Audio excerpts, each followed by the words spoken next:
Hey, everybody. Welcome to the pod. I'm going to mute you here, Mike. I'm getting a little airplane noise from your backyard. No worries. I got you. Nice to have you outside. We have our good friend Mike from Boston, the Boston Degenerate, as I like to call him, the Bostonian Degenerate, our college hockey expert. I see he's working on trying to get a good beard, good summer beard, looking good, my man. You can unmute yourself whenever. We started the show with a no intro. We're back, new season. We're gonna be back 5 days a week. Mike and I will be coming together on Fridays at 3 p.m. Eastern to talk college hockey. We'll just call it like the College Hockey Corner. I don't know. I haven't developed a name yet. But we started the show just out of solidarity. Of course, I have the jersey over my shoulder. Rest in peace to Johnny and Matthew Gaudreau. Absolute terrible tragedy. Very rare do we see this sort of stuff in pro sports. I remember a stretch there for a while. We had some baseball players, Dominican guys that were dying in car crashes and stuff, custom cars driving too fast. And it felt like it was happening every year. And then when I was a kid, some baseball players died in a boating accident and stuff. But very rarely do you see like pro athletes at the prime of their career pass away. So this Johnny Gaudreau's and Matthew Gaudreau news broke the weekend. Just terrible tragedy. There's no way to slice it. There's not one good piece of thing to come out of this. Guy was driving drunk. He goes to pass in a single lane highway, double line, hits two guys on a bicycle, kills maybe one of the greatest American players. Quite frankly, just his size and his ability on the ice. Mike, being a Boston area, he won a national championship with Boston College. Just talk about his impact on American hockey and hockey in that area. I think it hit home pretty hard just, because he's from BC. I mean, all of Chestnut Hill, they're actually, they did a day of silence. They had a huge thing for him. I've heard they're actually going to be retiring his number. I can't confirm that yet at Boston College, but I'm definitely keeping my eyes open for that. But you can see, I've even seen it in New Jersey where I guess he grew up, and it's hard. It's like you drive past, even driving through, Newton where the hockey rink is for BC. You see his jerseys up. You see, BC Eagle flags at half mast because of it. And it's hitting people everywhere. And I want to take a positive note. I want people to say, don't be embarrassed. There's Uber. There's use it. It's not an embarrassing thing to do. And no, it's a responsible thing you should be doing if you're an adult legally drinking. 100%, bro. We didn't have this when I was coming up in the military. We would call the CQ desk, and the guy would come get us. Now they have a program on base where they'll come and get you and your car. This is for soldiers and stuff. But like there's civilian stuff available for that. I know in California they have a program where they'll come get your car. You don't want to leave your car somewhere. Yeah, take an Uber, man. It's at the tip of your phones, a Lyft, a taxi, whatever. It's $50 max, and a DUI ticket alone is $10,000. So I mean, those listening, pass it on. Just you took a life or two. That guy, even the minimum sentence, he's probably looking at 20 years of his life, which means he's in his 40s. He'll be a 60-year-old man getting out of jail. So Rico's just joining us from Rico. Are you in Thunder Bay? No, I'm at home. Okay, so Rico's joining us from Barrie, Ontario. We got our beer league / French correspondent with us. This is episode number 1 of the new season. We are just paying tribute and respect to Johnny Gaudreau. Mike was just talking, and Matthew, excuse me. Absolute terrible tragedy. Mike was just saying what we were seeing in the area there. What's the campus again, Mike? Refresh. Just for everybody. BC or Chestnut Hill. Chestnut Hill, there you go. Newton there. You can see, I was saying, Rico, you have BC flags flying at half mast. You can see throughout towns of Newton, people are doing the same thing. It's sad, but I mean, people are taking it in with stride, thankfully, and but I don't know. It's tough. I'm keeping my eyes posted. As I was saying, I heard rumors they're going to retire his number at BC, so we'll see. Yeah, I saw in Rico's neck of the woods, not close, but I saw in Calgary, like outside the Saddle Dome, like hundreds of people leaving jerseys and flowers and like a shrine. I'm sure, not to be salty, but like I'm sure a lot of them felt guilty booing him when he left, because when he left for family reasons, he said he wanted to be closer to family, and the story is that him and his brother were in that area to be at his sister's wedding, which was the next day. Like, how incredibly just awful, gut-wrenching. I did watch the Chicklets open up the show. What are the words that Ryan Whitney could say to kind of make the hockey world feel better? I thought in the U.S. we did an absolute garbage job on ESPN and everything covering this story and talking about it. But I do want to tip my hat to head coach Bill O'Brien of the Boston College Eagles. By the way, nice win for them against Florida State in Florida. But before he started the interview, talking about how important Johnny was, what kind of person he was off the ice, and Matthew. I thought that was just pure class. Obviously, Bill had coached a lot with the Patriots and stuff, so he's been in that area. Maybe not the best GM, but I'll tell you what, I think a heck of a human being, and I was really glad to see that. Thank you, Lucy. Appreciate you. Yeah, so nice to hear, like, on a big stage, someone acknowledge, hey, we lost a great American hockey player, national champion, Hobie Baker winner, his brother, also sound like a heck of a person, and just an absolute tragedy. And just to put this in NFL terms, you're talking about like a Trevor Lawrence or something getting killed, like a guy who was that gifted. Like, we may have not seen all his potential, because in fairness to Johnny, like, his best hockey was played in Calgary, right? And his career was far from over, but like, just absolute. I know, Rico, on your end, you probably saw a lot more outpouring in Canada. I thought Canada covered it way better than we did in the US, which, I get it. It's football season, but we just lost like an incredible hockey player and his brother in a tragedy. Like, we need to be out there in the streets being like, if you don't have Uber, if you don't have this, these are the things. I know that some businesses will pay for you to get a taxi home because if you were drinking or you got overserved there, like, they don't want to be considered liable. So it's like, let's be adults and, get the word out that, like, if you don't know, there's been taxis and stuff forever. So, but Rico, just talk about how it was received in Canada. I'm sure it's been a pretty constant news up until today's news. Yeah, man. I mean, just seeing the whole hockey world come together, everybody that we follow, whether on TV, analysts, like sports guys, Twitter, like reporters, just the outpouring support of these guys. Like, these guys are, I mean, they were hockey players or not. These guys are real people, and the layers that it's going through with families and everybody involved is horrible.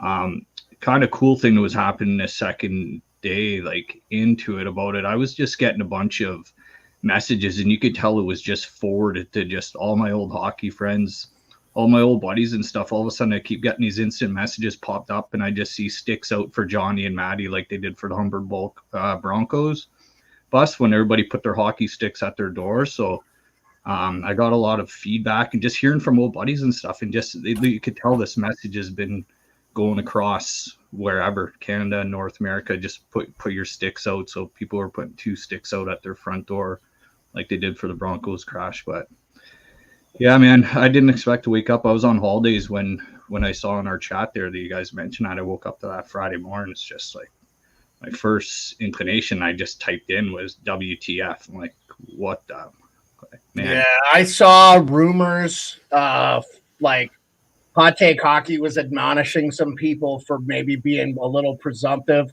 but it sounds like the people that were in the know knew he was killed instantly, like Thursday evening. That's when Ryan Whitney reported he got that information. Absolutely gutted, I'm sure. I know Ryan said that he's friends with Kevin Hayes. Kevin Hayes was exceptionally close. Johnny Gaudreau, obviously, they both went to Boston College. So, yeah, again, the heart goes out. I'll provide in the YouTube link. They did a GoFundMe for Matthew's wife. I donated some money. I saw names like Matthew Tkachuk donating like $1,000. A lot of NHL players. They were trying to raise 30 grand. The last I checked, they were over like 350,000. Because she is pregnant with Matthew's son. They were about to have their, I believe it's a boy he's having. I'm sorry, but about the same time he was about to have a baby. So his first kid at 29 years old, Matthew Gaudreau, who also is a Boston College alum. So very just tough, man. Like I can't remember anything like this in hockey, and it's been a long time. I know I was telling Mike a few years back, there were a couple baseball pitchers that got killed in the offseason driving like cars in the Dominican and stuff, but like just absolutely terrible news. I don't want to brush it under the carpet or anything. I just wanted to address it. I also was not going to have a show within days of having this happen. Like I think it was low class by some people, like doing stuff. I know like Flames Nation did attribute that, like solid on those guys. He played there. That's their job. They cover that team. But we're an NHL podcast and now a college because we're doing all of it.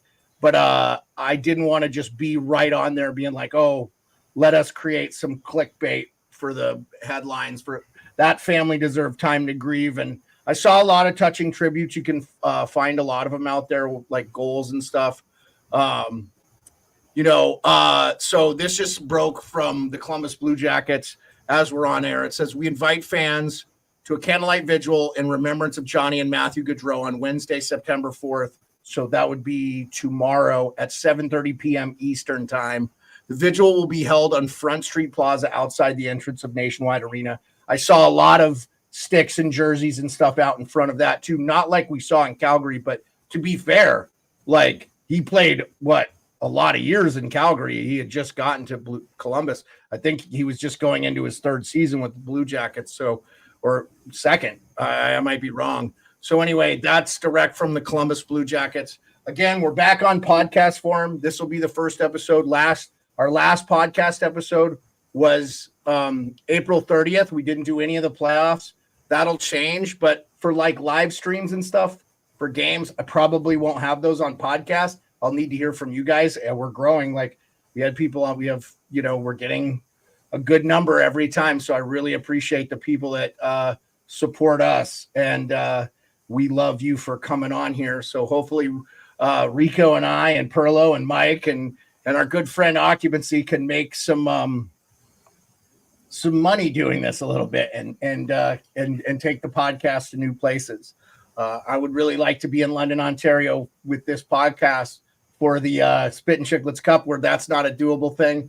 It's looking like, unfortunately, guys, I have to pick between going to the Frozen Four and the Hall of Fame. I'll be going to the Frozen Four. I just feel like that's where I get to watch hockey. The Hall of Fame was great. So next year, Hall of Fame will be back on the schedule. So unfortunately, Rico, I probably won't be making Toronto this year, but that's okay. That's just how it goes. But it's a good networking thing to see you, to, hopefully get to talk to Nick Kiprios again and maybe reach out to some of those people that are kind of friends of the show that have unofficially never been on the show, like Sam McKee. I'll make time for these people and interview them in their hometown, and for me, the future of this podcast when it comes to NHL is doing a lot of stuff in Canada, because Canada gives a crap about hockey more than anything. And so that's what I care about. So that's where it's going to be.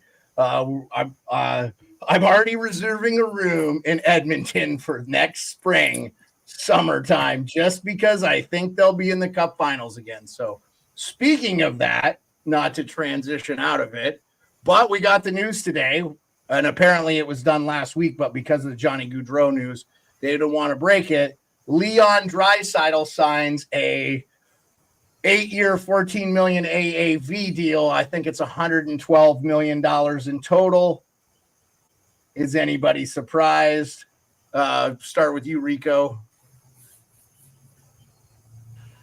No, I mean, I think a lot of Oilers fans kind of knew this was going to happen. Just his relationship is with McDavid, the unfinished business there in Edmonton, and them clearing that cap space as well too. So I mean, I think he's just good buddies with McDavid. He's going to stay there another 8 years.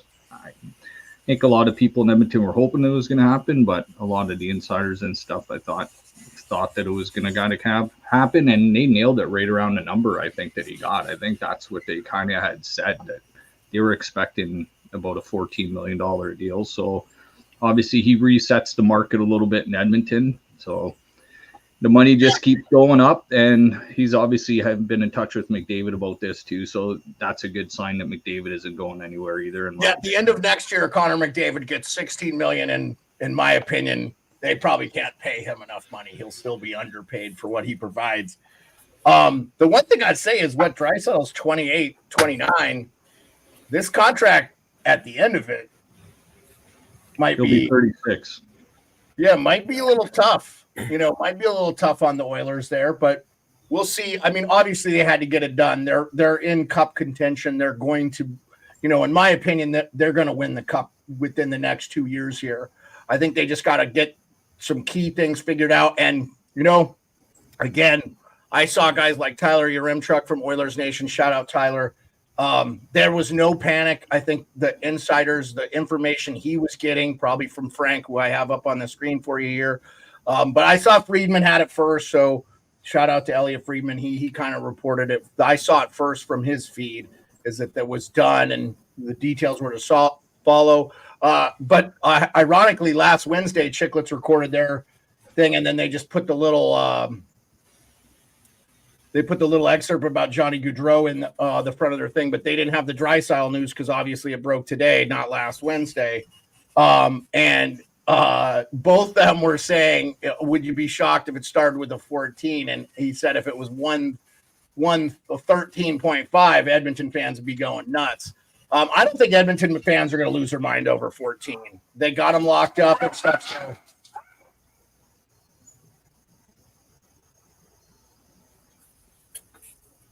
Yeah, and I mean, the cap's going to keep going up as well, too, hopefully. So by the last half of that contract, it's going to look pretty good. And then Edmonton's hoping to get at least 2 cups out of his first half of that contract or during the full contract. I think it's a success if they win one. I think it's a major success if they win 2 in his tenure there. Yeah, I don't. I'm going to pass it over to Mike. But the only thing I would be scared a little bit if I was an Edmonton fan is what are you going to want from Evan Bouchard? What's his number going to be? And because they're going to have to do McDavid and Bouchard at the same time. The thing is, Bouchard will be an RFA as well. So again, does that open them up to being picked by another team if somebody really likes Bouchard in his game? So hopefully they manage that or to get out in front of that a little bit. But Mike, your thoughts on the deal? I'm sure you're not surprised. No, getting the Draisaitl deal done, they had to. I'm not surprised at that. I think they wanted the number lower, but 14 was probably what they had to do. My question was going to be, can Skinner do what he did again? How are they going to do the back end? I'm still not a believer in them. So they need to win a cup in the next 8 years to prove this contract right. And I don't think they can. Well, I would say they need to win a cup in the next 3 years. I totally get this is paying Draisaitl for services rendered, I believe, because he was on such a cheap deal. I mean, what did he make? 8 last year? That guy has been a bargain, as Bid would say, a bargoon. That guy has just been, he's, I saw a statistic. Here, I'll look it up here real quick. Apologize. I thought I had it kind of keyed up here, but I screwed it up. I kept us on the screen here too. I actually tweeted it out. I think where Draisaitl was in points.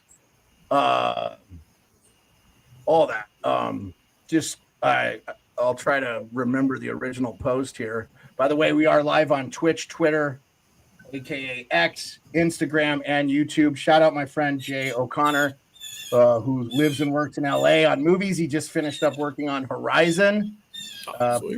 He does food services. Great guy. Just came and visited us in Alaska, gave him the keys to my car and said, go have fun, man. Enjoy hanging out with your friends.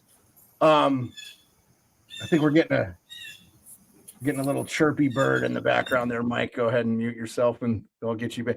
Anyway, if you check out my Twitter feed, it tells you where Draisaitl was.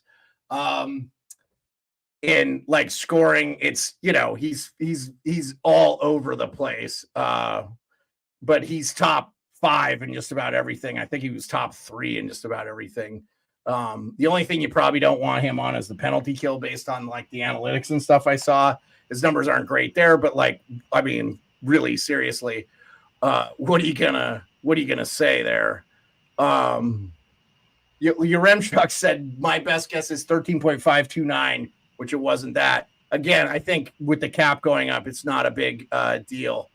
Okay, so since we're talking about deals and deals to be done, and Mike has in his name Fire Cam and Don, Ryan Whitney said today on his podcast, again, this is from last Wednesday, but it was released today, that the word he got, and he reported it as fact, that Swayman was offered 4 years at $6.2 million from the Bees. And I have heard through the rumor mill that he was looking for 10, but Colby Cohen said that's bull crap. I can't see him taking anything less than 8. Now, if he goes to arbitration and I think he's going to get at least 8 for the year, right, Mike? Where are you at with the Bruins here? What are they going to do? He's got to get at least 8. I've heard 10. I didn't hear it was a lie, but I know 6 is just not enough. That's 6.2. That's not enough. No, he's an $8-9 million min, I think. But you gotta shoot that bird, man. You really gotta shoot this bird. Probably a punishable crime in Massachusetts. There, I don't want you to get in trouble. No, but Cam and Don have done this before. I mean, Chiarelli did it before. It's just tell the listeners. So who is Cam? Cam Neely. Cam Neely is the president of hockey ops for the Bruins, and Don Sweeney. Don Sweeney, former Bruin, is the GM. Correct. Okay. I just want to make sure that people may not know they're listening to our podcast. So. No, it's fair enough. Yeah. I also have a family of Blue Jays in my backyard, so shout out Toronto. Yeah, that's okay, my man. Blue Jays are great. They're just chirpy. Bruins fans were kind of getting sick of this because this isn't the first time they did it with McAvoy, but they got it done within a month. Yeah. But like Sean Thornton said, I'll sign league min. They said no, he went to Florida. To not bring Sean Thornton back at league minimum made no sense to me, and I get that. The guy still lives in Boston. Like he still has a house less than a mile from the Garden. He still walks to games when he's not working. Like when he works for the Panthers, by the way. If people don't know, Sean Thornton works for the Florida Panthers. So I'm assuming he lives down in Fort Lauderdale or some area down there as well. I mean, most of those NHL guys have more than one house, obviously. Yeah, but you can see him at probably 15, 20 Bruins games. Yeah, maybe 10 to 15. Dude, Bruins ask him to come on the podcast. I know he doesn't do a lot of interviews, but I'd love to talk to him about just his career, and he doesn't have to say anything else. I'm not trying to get anything inflammatory, but I would love to hear about what his thought process was on. If you see him, just say, "Hey, man," and he can slip. I'll get cards made, so and I'll send them to you with the slingshot, so you can shoot marbles at birds in your trees. So you don't have to kill them. But what's up, Darkness? Thanks for joining us again. We're having this quick podcast. If you're just joining us, my good friend, the degenerate Bostonian Mike, was talking about the Jeremy Swayman contract. Jeremy Swayman is a restricted free agent. I thought the Bruins don't get anywhere in the playoffs without his play. I thought he was incredible. Obviously, they just gave up Linus Ullmark, their former Vezina winner, traded him in a deal. They got Korpisalo back, so I believe Korpisalo is the other goalie on the roster. But it looks like, according to Ryan Whitney, 4 years at $6.2 million was the deal offered to Swayman. I think he gets 8. 8.5 in arbitration for 1 year and then becomes a UFA basically. So I think Swayman knows he's got to do what's best for him. Again, too, you don't know when you're blow out a hip, because that's some other news I have to caveat. But Mike, obviously, he's not happy with Cam Neely and Don Sweeney. I think a lot of Bruins fans would probably echo that sentiment. Just, but look, the Bruins have been able to, for a long time, get their stars to take less money. I mean, Patrice Bergeron probably left $80 million on the table. Easy. And I would say Marchand's probably in the $40-50 million range too. So just wanted to tell you again, we're back for a new season. We'll be back every day of the week when the season starts. We're going to try to do some season previews here in September. I know most camps, rookie camps, are meeting like middle of September. So we're going to start getting people on. I'm reaching out to people. And if you know someone that knows someone, DM me, because I'm not afraid to ask anybody. What's the worst they can tell me is no. I want to talk to smart hockey minds and make this the best podcast for you and our fans. So I appreciate you. Mike's given us his cues. Mike and I will be together Fridays at 3 Eastern during the college season. And we'll do a live show hopefully from St. Louis, because we'll be hopefully staying together. That's the plan. I'd like to be in the same hotel at least in St. Louis for the Frozen Four. I look forward to that. We're going to try to give you Friday college hockey stuff. So Fridays at like 3 p.m. Eastern. Now, for the regular show, when we get back into the swing of NHL games being on, we'll still be doing the 10 p.m. Eastern, except for if we have a weekend show or a live stream where we're live streaming a game. And then I'll just try to do a live stream of a game from time to time, just so we can engage with the fans. Maybe we have my good friend Hot Take Hockey on from time to time to do a little play-by-play for people. I know people like that, but just talk about the game live as it's going on. And we'll try to pick a really nice game that everybody can watch. Maybe Wednesdays is a great night for that. I know Wednesday night hockey is kind of a big deal everywhere. So, and that doesn't really conflict with NFL and such and such. So that's the plan. But once hockey season starts, Mike and I will be on Fridays from 3 to 5 Eastern, but probably an hour podcast. And then we'll be back to 10 o'clock Eastern during the season. But as we're doing these prelim shows, just be watching, because I'd like to preview all the divisions. And if you guys are available to come on, great. If you're not, I'm going to try to reach out, get our buddies from Emerald City back on, reach out to the Oilers Nation guys, reach out to Flames Nation. I'm going to reach out to everybody that we can for the Pacific side. Central, if you know anybody that's a diehard fan now, we had Glassbanger, Nick Maroc on a Spaces, and I was going to ask you, Rico, I don't know, maybe we run a Spaces once a month too. That's a really good idea, I think, for our podcast, to just have a Twitter Spaces, X Spaces, where we talk open forum hockey with all the hockey fans. I know there are diehard fans like Habs that do Spaces after every game, but I would really like to do that with you guys. And so if you're available, I know, Mike, it's a little hard for you with your schedule and stuff, but it's, you're on your phone, you just pop on Twitter and you can listen to the audio and talk if we bring you on, which obviously if you're in our chat, you're going to be brought up as a speaker. But I want to talk to other people. And Nick Maroc, Glassbanger, who's a season ticket, he's the Dallas Glassbanger guy, has some season tickets. He wants to give away a couple preseason game tickets for his seats, which are right behind the net. And so he said he would come do that on this podcast. So we just got to work out the details. I got to reach out to him and just say, hey, what's up, Nick? If you're out there, let me know. He's probably listening to us on X now. So if that's still a thing, we're going to try to do that. But I would like to have him on in the same to preview the Dallas Stars. And we'll try to do the divisions. I think we'll just do divisions if we can't get people, and then we'll do the individual interviews like when we can get them.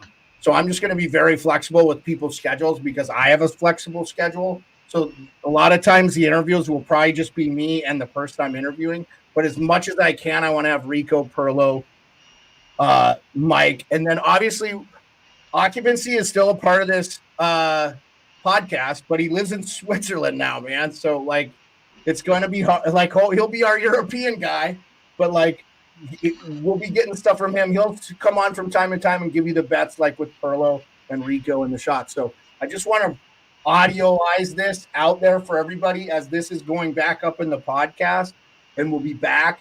I've reached out to Annie O'D. She started her own Cherry Bomb Hockey podcast. I've tried to get, like, she's my white whale. I can't seem to get her on. I can get NHLers on, but I can't seem to get her on. I want to reach out to some other guys too here within the day or so and see if we can get some guys on. So be prepared if I say, hey, I got Colby Armstrong, but it's happening right now, you know, like, because I got this. Here's a guy that works like 3 jobs. I'm going to be 100% flexible with these guys' schedules. If they'd agree to come on, I'll do the podcast at 2 a.m. my time. I don't care. That's just how it is. So I want to be flexible for them and not put them out and just do it when it's comfortable for them. So I will reach out to you guys, but it may be a moment's notice if you want to come on. So if you can't or you don't, I want you guys to send me questions. That includes the fans. If I announce somebody coming on and you're like, Jeremiah, I really want to hear this or that. Can you ask this question? I'll definitely do my best to do it, given the time constraints and this, that, and the other. But we're only going to grow, man. I was looking at our downloads for the podcast. They actually were pretty solid, man, considering we hadn't put a podcast since April 30th. Now, we've been having the YouTubes. You can go back and watch all those on YouTube. They go away on Twitch, so Twitch doesn't have any form of library that sticks around. And then, obviously, X goes away, too. But you're allowed to watch us live on X, so I know that's more convenient for some people, too. So appreciate that. So we're just in the next couple of weeks here, just as far as the fans go, when we're going to announce when we're going to come on. We were just talking with our main man, the degenerate Bostonian Mike, about Jeremy Swayman's RFA contract. Ryan Whitney today on the Spin Chicklets podcast reported he was offered 4 years at $6.2 million from the Bruins. Massive underpay, I think everybody says. I think Mike and I both agreed. I wouldn't be shocked if he gets 8.5 in arbitration. That's a 1-year deal. I think arbitration is the worst case scenario for the Bruins. They cannot have that. They got to try to get, you know, if it's me, I'm offering him 8 at 3 all day.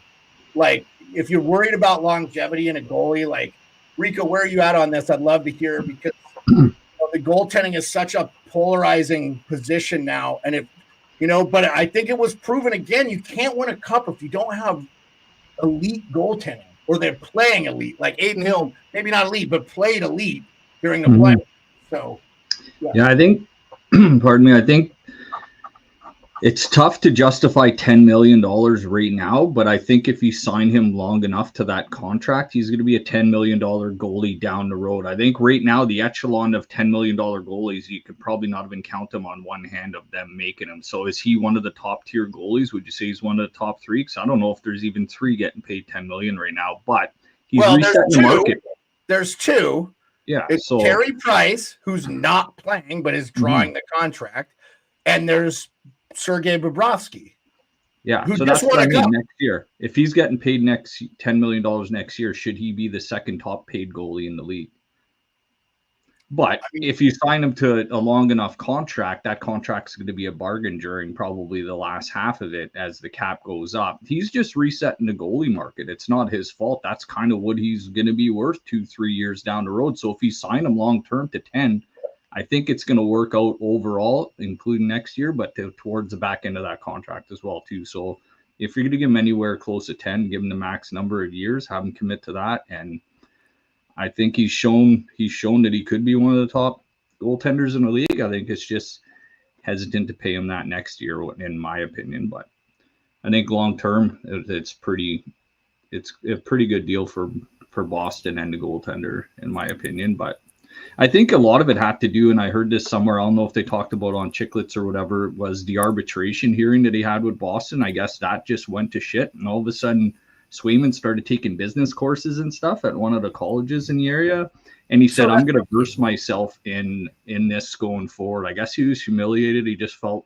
bad. The whole process didn't go right with the Bruins during arbitration, so he put on a happy face since then, and I guess when the time comes, which is now, he's not budging, and he's well versed in how this all works and everything. So, well, Boston has $8.6 million in cap space. Like, just give him all of that, and we're golden. I get they've got deals down the road, but we talked about this. Like, I don't think they have they're not really in cap hell if they give them that kind of money. Mike, just a rebuttal on what Rico said, and then you being the resident Bees guy, you get to what, a half dozen games a year, roughly. Yeah. You go to the college more. That's why we're focusing on that. But like, by the way, Maine Mariners, which I believe are what the remnants of the last case is, the team we had here that was the ECHL team in Anchorage, is now the Maine Mariners, which I believe is Boston's ECHL team.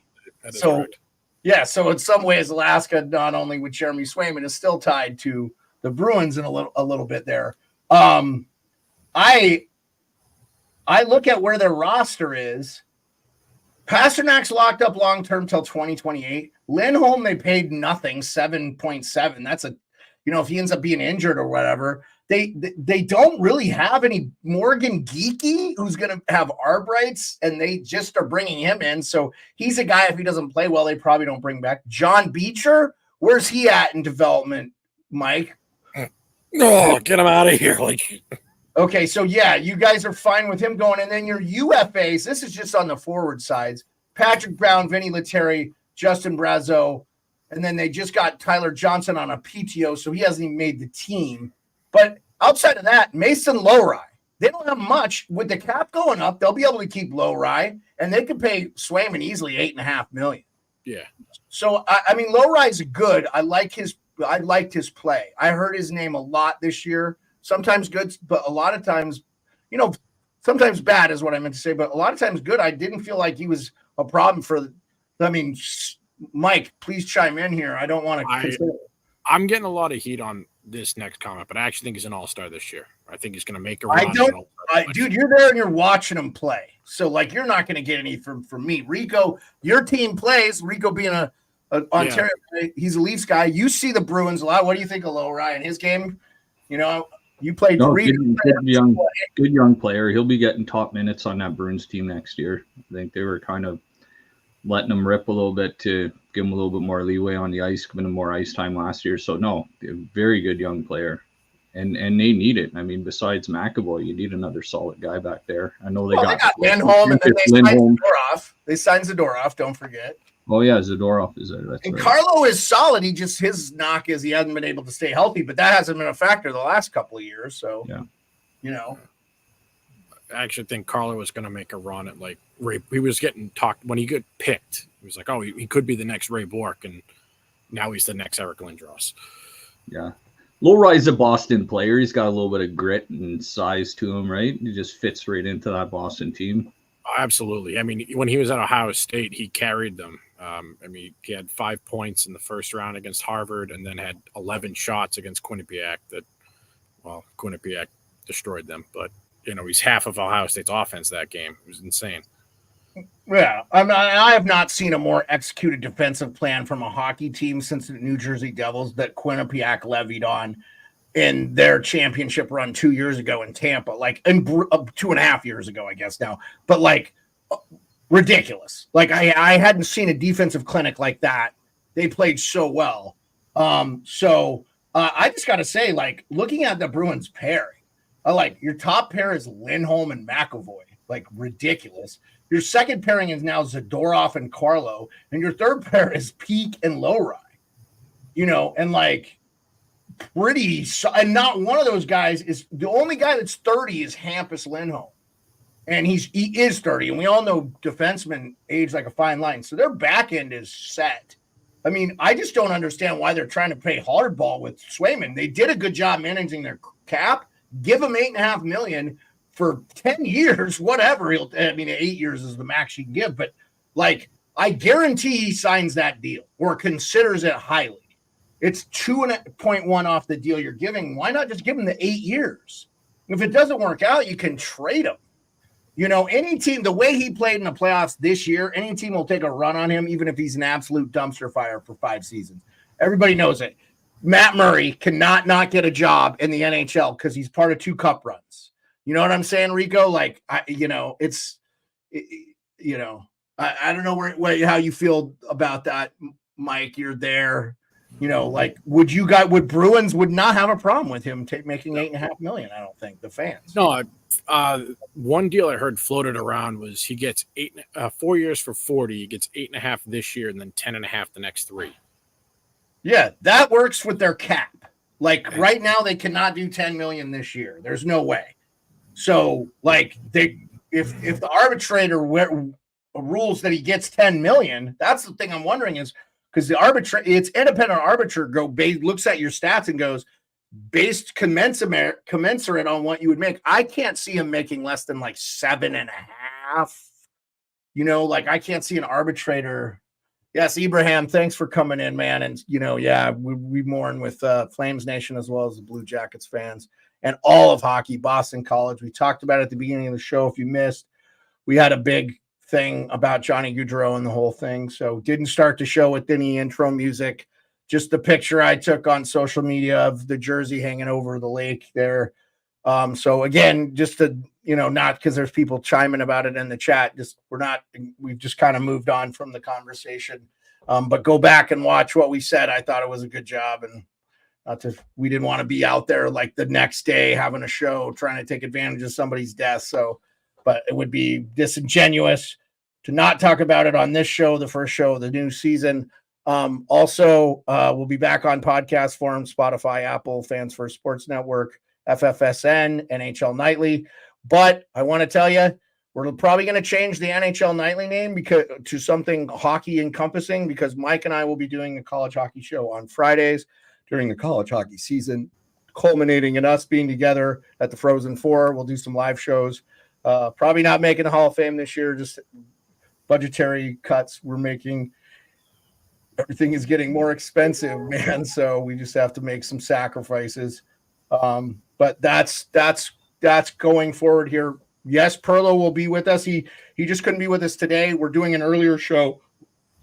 During September, our shows will come on anytime people are available, essentially, because I want to still try to stick with the live format, because I don't want to edit a lot of our videos. I just don't have the time. So when we start making money, I can pay an editor and somebody to help me run this a little bit. That's where the money will go first if we make some good money doing this. So again, please, if you know diehard puckheads, we're covering the whole NHL. We're talking about everything, but Mike and I will be doing a show on Fridays talking college hockey. And maybe we get Rico and Perlo on if they're betting a little bit of college hockey or whatever. We'll see. They're not restricted from the podcast because I want to hear their opinions too. But I know, Rico, you and Perlo, it's harder for you guys to follow the U.S. hockey game in college in Canada there. So, but I mean, hey, you can bring in some Mem Cup, OHL, CHL stuff if you got some. If you're watching a little bit, I know you got the Barrie Colts there. You're going to see some really good players come in. We got some American kids too. Like, as much as we talk about college hockey being the future for these kids, because I feel like we didn't talk about it since our last episode, but the Rucker McGrody going to Pittsburgh. I did a video about it, but we didn't have it happened after our podcast. Let's address it now. I mean, he basically said that Pittsburgh just was a better situation for him. And he liked dealing with Winnipeg, which is essentially what his mother told me at Frozen Four when Michigan was there. And she happened to be staying at my hotel. And I just asked her how, was he going to sign with Winnipeg? And she's like, they've been great and blah, blah, blah. So I was like, okay, they definitely are non-committal here. Not that she said anything like that, but I'm saying, like, I could tell, like, it was like they weren't sure. And if you're him, you could go back to college. I think he was ready to be done with college. I think Michigan's not going to be a Frozen Four team this next year, Mike. Yeah, I think they've lost a lot of talent there. They've had some really good stuff go through. But for many Canadian kids, we got guys like Quentin Musty, of which we lost Rico, but Quentin Musty is playing in Sudbury. I believe he's an American kid. So Rico pops back on. We'll see what he's saying there. But yeah, so since we're talking, Mike, before we go into the Rucker McGrody stuff, because I want to hear what you and Rico have to say about that. Just give us a little preview of what college hockey is going to look like this year. So I'll start with Michigan since we're on it. Last year, they were actually supposed to be a rebuild. They crushed it in the transfer portals. We saw went to the Frozen Four. They did not crush it in the transfer portal this year. This is a rebuild year. They're the second most decorated program behind Denver. I love my boys in blue. Not their year. My preseason picks I have two: Boston University, the Terriers, and it pains me to say it, the gentleman in green from East Lansing, Michigan State. Okay. We've got BU, who's got way too much offensive firepower. They've got 4 drafted defensemen that are worthy. Without so their line moved from when I was big. I lose 5 units on Celebrini going pro. I really thought he was sticking around. You should have waited to bet on them. No. Oh, you're talking about him going pro, yeah. Yeah, but and you like Michigan State, huh? You like Anson Carter's old I do. It pains me to say that, but I do. But BU went from plus 200 to plus 1,000 when they lost Celebrini. And with that being said, they're still, I believe, the 8th favorite or something like that. But I love who they brought in. I love the Capone transfer out of Merrimack. He was a 3rd rounder. He's supposed to be McDavid's wingman when he gets out of college. So Oilers fans, get excited. This kid can fly. The issue with Capone, he's a locker room cancer, and Merrimack said, get out. So well, he won't be able to do that in Edmonton. No, well, he can't do it in BU either, because we've got the 11th overall pick and Eason, who's never played college hockey yet, and he's going with Hutchins, who was a 2nd-round pick, and then there's Wilbur, who was a 1st-round pick. And Hudson too, right? Yeah, the middle Hudson. Yeah, there's not 3 Lane. Hudsons. Lane's gone. Yep. The middle brothers are forward. The Cap drafted him. That's why. Yeah, middle brothers are forward, and then the youngest brother, who's the best Hudson, is going to BU next year. Nice. Yeah, so they're all BU bound. So you've got Boston University and Michigan State. And those are my 2. I've nailed the 2nd place team, I think 6 years in a row now. Okay. Yeah, guys, if you're a gambler, man, listen to Perlo, listen to Rico. Rico might be the best goal shot guy. Yeah. Who's going to score a goal scoring prop I've ever seen. But Mike is a very good, accomplished gambler in his own right and really follows the college game. So we'll always have gambling as a central part of this podcast. But like, we want to talk puck like hardcore. Like, I like talking about the players and the play and stuff. So that's what this podcast is all about. It's for, we want it to be for more, I want to get big names on here. We want it to be for the casual hockey fan. We're not trying to talk down to people, but we also want like the hard, like we want to give stuff to the hardcore fans. I think our fan base are hardcore fans. Like, it's pretty awesome on a Tuesday, like 3 hours of advertising. Really, we have like 50 people in here between the platforms. So like, I appreciate it. It's pretty awesome. Between YouTube, X, Instagram and stuff. So really appreciate people popping on and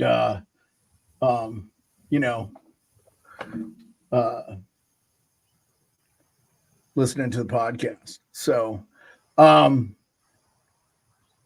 just Boston University and Michigan State, those are your sleepers. What do you got out? What do you got in the Frozen Four? Like, let's just predict it. So I mean, those two I really do think might truly win it all. Out west, I love Arizona State. They finally jumped in a conference. For those that follow, it's the same one as Denver and North Dakota. Okay, that's good. That's going to have iron sharpen iron for them. That's going to benefit their program because Arizona State is one of the best campuses in all of America. Absolutely. From what I've been told. Yeah. They say it's like the true definition of home ice advantage because you fly in on a Thursday, you get off the plane, and you see Arizona State. And your hotel is a rooftop pool, and Arizona State are on top. And Matt, last year when Merrimack went, 3 guys couldn't play Friday because they were too hungover. I think I can't make this stuff up. Like, no, that's awesome. That is the best. That is the best information you can bring to gambling into a podcast. Like, that is great stuff. And you know what? I think that's kind of why we love hockey too, though, right? Like, that's kind of the gist of it. The life kind of off ice. I think the players are the most accessible superstars, and you find them out at the bars. You just got to know which one to go to. It's the pros. I'm more on the talking about the pros, but the college kids drink too, man. So it's, that's good information. You find out 3 guys couldn't play because they got hung over at Arizona State. Like I was saying, great campus. We know why. Like, it's a party school, and there's a, college girls, man. What do I need to say? Like, they're there. So, shout out Arizona State, though. That is out. I hope Rico got to hear some Sun of Devils. that. Rico, did you get to hear a little bit about the Merrimack going into Arizona State? 3 players couldn't play because they might have a little bit too much. So Arizona State just joined with Denver, who just won the national championship, and they've won 6 or 8. You have to 10. 10. Yeah, so they're only tied double with digit. Michigan for the most, but Minnesota's right. Oh, Minnesota. No. They're tied with Minnesota. No, Denver's the only one with 10. Okay, so Denver now has the most national the most successful, unfortunately. and North Dakota, who's like, Jonathan Taves went there, TJ Oshie. Like, I honestly think North Dakota's players have had more success in the NHL than they have at the college. I feel like they've kind of underperformed and underdeliver, but they have like the state of the art, like maybe the nicest hockey facility in the world there. So a few NHL players have gone back and said this is better than what we have. I would go to North Dakota if I was a kid and play there because you 0 distractions. It's not a party school, really. I mean, it's a party school as much as a party school could be, and it's in Minot, I think, right? I know the issue they have is like kids that actually want an education. They're like, they're like engineering and aeronautics. They do a lot with flying, and like you actually have to be smart to go there. Yeah. And kids like, I just want to study, finance. You can go anywhere and get a finance degree. And I'm a finance guy. I'm not ragging on anybody. That was my degree. No. But there are a lot of pro players that didn't, that don't get degrees and stuff. So we're not shitting on it, but that's, like, if you're good enough, the thing that's great about hockey is it feels like guys, for the most part, know they're good enough. Like Rico, when you were growing up, you had guys you knew that were like, that guy is going to be pro. Like give us I know you went to high school with a guy that played high level, even if it's like AHL, that's high level, man, like pretty crazy. Yeah, I'd have to think, man. I mean, I don't really think like in Thunder Bay, but I didn't go to high school in Thunder Bay. From Thunder Bay, so like the Stahl brothers are from your area. Like, you didn't go to school with them, but they're right there. They're a couple years behind you. Yeah, Taylor and Tom Pyatt were from there as well, too. Yeah, Tom Pyatt. Speaking of which, we didn't talk about this on the show, but I want to button back to both your opinions on McGrody and that whole trade. I actually think this benefits Winnipeg. I didn't lose a thing with this Jaeger kid. He's just going to be – Winnipeg wasn't going to use McGrody at the NHL level anyway this year. So that's why I think, you just take a year back. But anyway, I want to circle back to that. But Eric Stahl, since we're talking about Rico's hometown, Thunder Bay, they are retiring his number. We didn't talk about this, I think, on the show. Carolina is retiring his number, rightfully so. He was he the captain? He wasn't the captain when they won the cup, but he was like on the team, right? It was like his rookie or second year. And he's the only Stahl brother, by the way, to win a cup. Because Mark didn't win one with the Rangers. Jordan won one in Pittsburgh, didn't he? Oh, I'm sorry. Jordan won one. Yeah, Jordan won one with them. I'm sorry. I totally forgot about Jordan's cup with. So Mark's the only one that didn't win a cup. Mark and Jared. Okay, but Jared didn't play much in the NHL.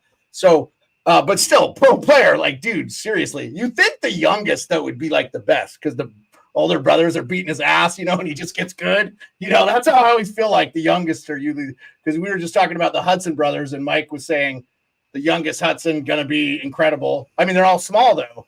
So, again, Johnny Gaudreau, it all comes back. Well, Mark almost won a cup because he was on Florida's team against Vegas in last year's playoff. You remember? He was a depth defenseman for the Panthers last year in the playoffs, and then they lost to Vegas in the cup, so it was close. Yeah, no, it's brutal. I wonder if they're healthy. Do they beat Vegas, which everybody wanted? Like, nobody wanted Vegas to win except for Vegas fans. And, I mean, I didn't care. That was maybe my most favorite cup. Just the final was a letdown because Florida was so beat up by the time they got there. But, I mean, I thought they were winning the cup. With the teams they marched through compared to I thought Vegas had an easier setup. So, so circling back, give us your thoughts on the Rucker McGrody thing. You could talk about the trade. We didn't really spend any time on it, but and then you broke it down perfectly, man. It just seems like it's a win-win for both teams. and and somebody Two wants 13th overall picks traded for each other. Like we'll never see that again. I don't know what it is, man, with Winnipeg, but some guys don't want to be there. Some guys want to be there. And I simply think, Rico, that from the kids' perspective, and then I want to hear from Mike, I think it had nothing to do with him not wanting to live in Winnipeg. He grew up in like Nebraska. That's like Winnipeg of America. Like nothing against Nebraska, by the way. Sorry if you're listening in from Nebraska. But like, dude, there's nothing there. It's cornfields and, it's exactly what Manitoba is for Canada. And you're not far, like they act like Winnipeg is like way the hell up there. Edmonton's the furthest north team in the NHL. Winnipeg is not far from the border. You're not far from Minnesota, other stuff. Like you can't find stuff to do in Winnipeg, you're not far from the border. So it's not like you can't get away. I just think that Winnipeg is in win now mode and Rutger McGroarty doesn't help them. And so they didn't have room for him at the NHL roster. He was going to play in the AHL. And if you're Rutger McGroarty, you just stay in school. But he was ready to come out of school, but he wanted to play at the pro level because he knows he's got he's dead. And he held all the cards. This would be the same thing, like with Gauthier. I'm not signing. He doesn't have to sign, so, yeah, anyway, I wanted Mike's opinion on it, but we lost him, so hopefully he's coming back. Maybe he's trying to kill a bird. I don't know. So, yeah, just we also got that Steve Lawrence. I think he was a depth player for the Panthers. I guess he signed a PTO with the Leafs. Yeah, I saw that. No. Yeah, he'll probably make the team. Scored a couple goals in the playoffs. Not a big point guy, but they're battling for a fourth line spot on the Leafs, and who knows what's going to be going on with Nick Robertson. So, he is a left winger, center and left wing. So, it's PTO season, I guess. So it'll be interesting who walks onto some of the teams. Yeah, Tyler Johnson, PTO with the Bruins. We could ask Mike. He said there's some darking dogs in the neighborhood. We weren't hearing him, Mike. So if you had it muted or whatever, you were good. Come back if you can, or just mute yourself and then when you talk. Yeah, I just liked it. I thought again, great deal. Helps Pittsburgh now. Hopefully they get like top 6 out of him. And he just plays right away. I just think McGroarty knew this was the time for him to go. He wants to see if he's given, Mike gave a breakdown in Michigan. He doesn't think they're going to be there. McGroarty probably saw the roster that was going to play with him for his 4th year in Michigan. Made no sense for him to go back to school, but he didn't want to play in the AHL. And I think the Manitoba Moose also playing somewhere in Winnipeg, Canada. I think, do they play in Winnipeg, the Manitoba Moose? Because they're not really any big cities in Manitoba. We get Perlo in. Hey, Steve, what's going on? You got you driving, huh? I just wanted to drop in. Yeah, I'm driving my wife. I just picked up my wife and I'm doing that, but I wanted to drop in and say hi. So how you all doing? Good, man. Yeah, just new season, man. Everybody, Steve Duncan, Perlo Wisdom. Check out his site. It's scrolling in the ticker. You can follow him on Twitter. He's a gambling extraordinaire. I don't think there's anybody that watches as much NHL hockey as him. So he's there and he's picking for you.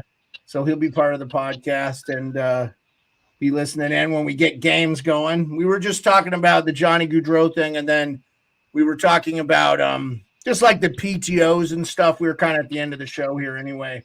So the PTOs that were going on and stuff. Oh, PTOs, yeah. Gaudreau. Yeah, so Lawrence just signed one with the Leafs, and that was Rico was chiming in. I like the pick. I know he was with the Florida last year, so big body too, right? The Calgary situation where they're entertaining Uyghur, Rasmussen, like entertaining trades for those guys. We did not talk into it. Maybe we can bring that up next episode and you can be on and we can talk a little bit about where they're going to be when we do our conference previews and stuff. I want to do divisional previews, but we'll try to do some teams. You kind of missed some of that, but we'll trying to get some people on. Nick Maroc came on Twitter Spaces with us. He's famously Glassbanger from Dallas, said he might give some tickets away. for his preseason games and stuff. He's behind the net. So we want to try to accommodate that because I think the games are coming up here real quick. So be listening for that. I'm going to reach out to him and kind of get some of that stuff worked out. But yeah. As far as Gaudreau is concerned, I mean, yeah, I just could you get more? I don't even know what the word you're going to say about that. His sister was just about to get married. I think his wife had a new baby coming. I mean, yeah, Matthews did, yeah. One of the nicest human beings that ever lived up. Yeah, it sounded like that too, man. Like everybody that met him, everything I had heard and read about him in the past. That's why I didn't just buy this Blue Jackets jersey yesterday. I've had it for like a year and a half. When he signed with them, I'm like, yes, I'm getting, because I wanted to get a Flames Johnny Hockey one, but it's thanks for being with us. We got a Twitch viewer. I appreciate you. But pretty awful. So, well, we're going to end up the show here pretty soon anyway. So I appreciate Steve popping on. Rico, it was good to hear from you. Just stay on after if you want to, but I'm going to end the show on the show side. Perlo, I think we lost him anyway. He froze. We're just getting his hand. So anyway, I appreciate everybody. We had a lot of people. I mean, average of being about 25, 26 people a show now. So that's awesome. And I appreciate the support from everybody. And like I said, we're back for a new season. So just be watching here in September. But as soon as puck drops, guys, 4 days a week, we'll be talking puck every night on NHL Nightly. And then Fridays, 3 p.m. Eastern. The regular show will be 10 p.m. Eastern on Fridays.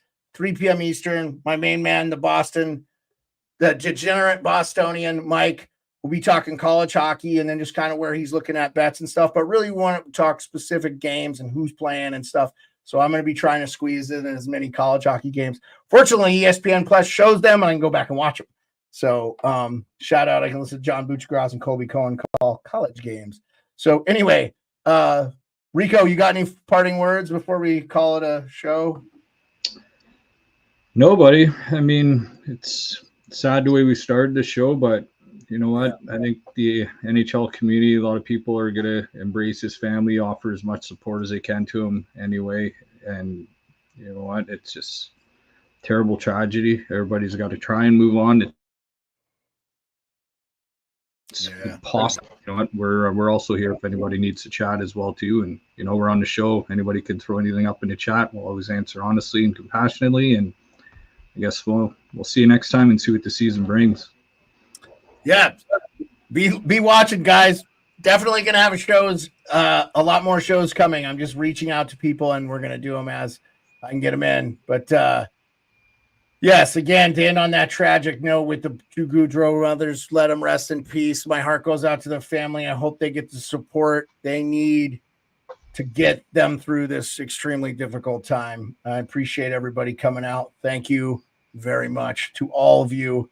We will see you next time.